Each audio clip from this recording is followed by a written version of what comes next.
Ladies and gentlemen, welcome back to the show. This is Jeng and Jem. Now, today we have the Matchmaker show.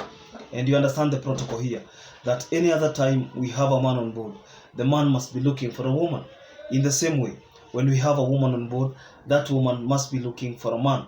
But because today we have a man, I will tell you the kind of woman he is looking for. But before then, if you're watching us for the first time, this is the Matchmaker show. We help men and women to get matches.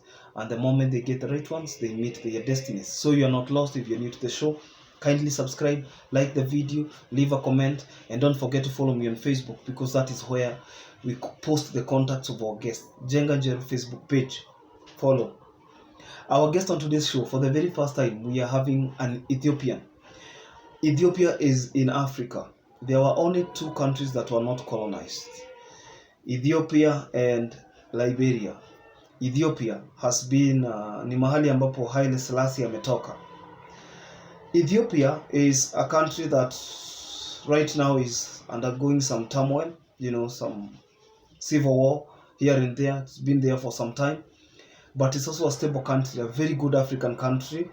And we have so many people who live in Kenya, but their origin is Ethiopia. Addis Ababa is the capital. We have a guest on today's show who is a man, 47 years old, a man who is looking for a woman to marry. Why a Kenyan woman, and why is he single? One, his wife has, do I say ex-wife? Ex-wife wake amemwokota kiokot cha ajabu. Unasikiaga kurambwa? He's a man mwenye amepitia sana, kwa sababu came here, took a woman who had 2 kids, wakaanza kupika. Unaona, by the way, in some suburbs of Nairobi, Nakuru and other parts of the country, you find that Ethiopian food is very common. People who understand those foods, unleavened bread, injera, they are very common and people love them. I have also seen those foods in vegan hotels that only entertain vegetarians. And when they started the business, the business began to boom and everything was fine. Amechukua huyu madam na watoto wawili, na ni Mkenya. Remember that? We are speaking about 15 years ago. Amemchukua na watoto wawili, amemsaidia, watoto wamesoma, watoto wameendelea vizuri. All of a sudden, the woman learns every trick of the business, and alikuwa nataka tutaje madam majina, nikasema this is not a revenge show. This is the Matchmaker, exclusive for matchmaking. When we have testimonies and things we can learn from, we can always bring them, but we are not settling scores on the show. So the madam happened to learn every trick of the business. You know what happened next? He was out of business through a legal court order. Ikasemekana hizo vitu ni zao nini, sijui ameanza sijui nini, ana mismanage biashara. All of a sudden, things changed, and he is a single man again. He was left, biashara yake ikaenda, but he was able to collect himself again. And he is a single man. And one of the mistakes he's saying he cannot repeat is marrying somebody who has a kid or kids, because at the end of the day, he says his efforts were worthless.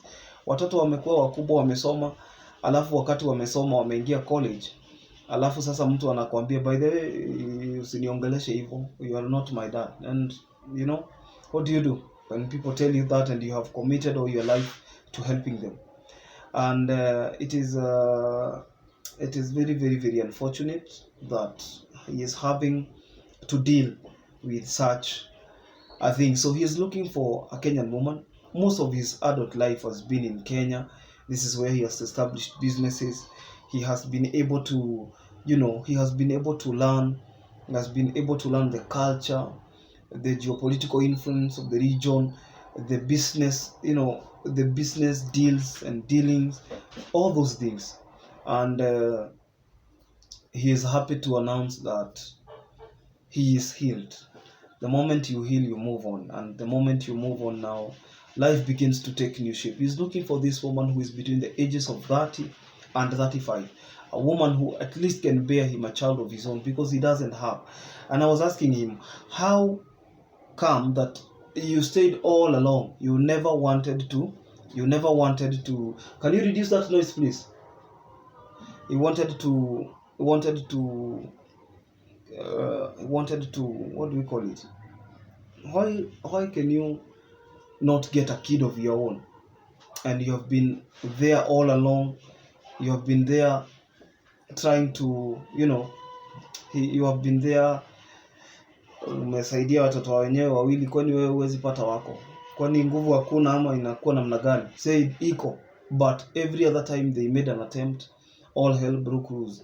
There was a time that woman allegedly, I'm using the word allegedly because watu wakikosana mtu anaweza tumia the strongest words. Simlisikia mpaka Jonte akisema Becky ni mwizi, which is not even true, but watu wakikosana, people can allege, people can bring all manner of accusations, and alleging that maybe the wife aborted or something, maybe twice, huwezi jua, but akasema amechezwa na amechoka na mtu ambaye akona watoto, hawezi lea mtoto wa mtu mwingine, hao amelea wakamdisrespect, ni sawa, and he wishes them well. But for the lady, anasema he forgave her but will never forget. You have committed all your life to helping somebody, and then when they get to their feet, they get a lawyer and they want to evict you even from the country. And surprisingly, he never even got citizenship. In Kenya, you can gain citizenship through naturalization if you're not a citizen by birth. And this is in our constitution. If you're not enlightened, what do we do now? They say no, ignorance is not defense. Ignorance is not a defense. So I am wishing him well, and I am hoping, his name is Ali, and I hope that he will be able to get a good woman. This is a man mwenye anaishi tu hapa Kasarani. If you want him to be in our office, you can just write to us, okay? You can just write to us, and if you want to meet him in person, he is available. Hata hoteli yake iko huko Kasarani, and anaishi bado Kasarani, so it is easy to meet him, okay? If you want to see him in person, you can always meet him. But I wish him well. I hope that he's able to get a good woman. Anasema ame move on na ameheal, na anaweza taka mtu mwenye pia hana mtoto wake, kwa sababu wenye alisaidia wawili walifanya nini? Walimdisappoint, and they don't even care how he progresses. So I wish him well. If you want to get his contact, they will be on my Facebook page at Jenga Jero. View the stories, you will see them running. Usually expire in 24 hours. Until next time, this is Jenga Jero. God bless you. Bye bye. Remember to subscribe. Bye.